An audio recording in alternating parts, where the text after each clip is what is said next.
Even after writing 11 books and winning several prestigious awards, Maya Angelou couldn't escape the nagging doubt that she hadn't really earned her accomplishments.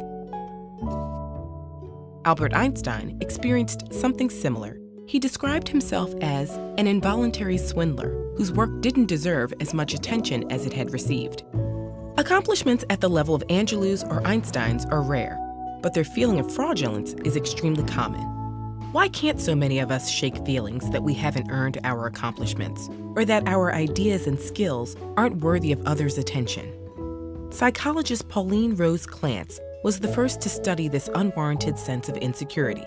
In her work as a therapist, she noticed many of her undergraduate patients shared a concern. Though they had high grades, they didn't believe they deserved their spots at the university. Some even believed their acceptance had been an admissions error. While Clance knew these fears were unfounded, she could also remember feeling the exact same way in graduate school. She and her patients experienced something that goes by a number of names: imposter phenomenon, imposter experience, and imposter syndrome. Together with colleague Suzanne Imes, Clance first studied imposterism in female college students and faculty. Their work established pervasive feelings of fraudulence in this group.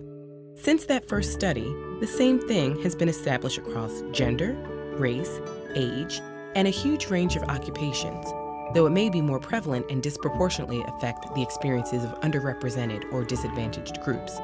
To call it a syndrome is to downplay how universal it is.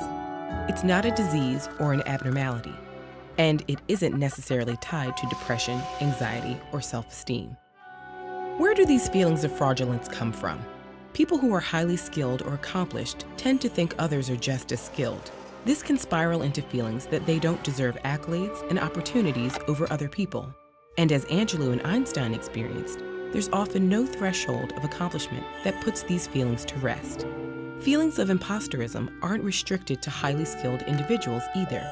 Everyone is susceptible to a phenomenon known as pluralistic ignorance, where we each doubt ourselves privately, but believe we're alone in thinking that way because no one else voices their doubts. Since it's tough to really know how hard our peers work, how difficult they find certain tasks, or how much they doubt themselves, there's no easy way to dismiss feelings that we're less capable than the people around us.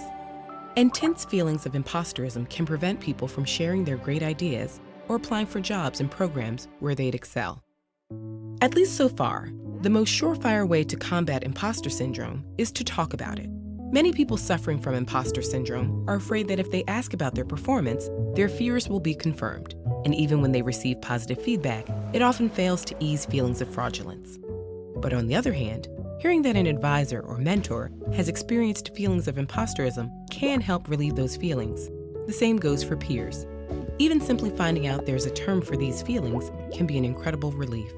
Once you're aware of the phenomenon, you can combat your own imposter syndrome by collecting and revisiting positive feedback. One scientist who kept blaming herself for problems in her lab started to document the causes every time something went wrong. Eventually, she realized most of the problems came from equipment failure and came to recognize her own competence. We may never be able to banish these feelings entirely, but we can have open conversations about academic or professional challenges. With increasing awareness of how common these experiences are, perhaps we can feel freer to be frank about our feelings and build confidence in some simple truths. You have talent, you are capable, and you belong.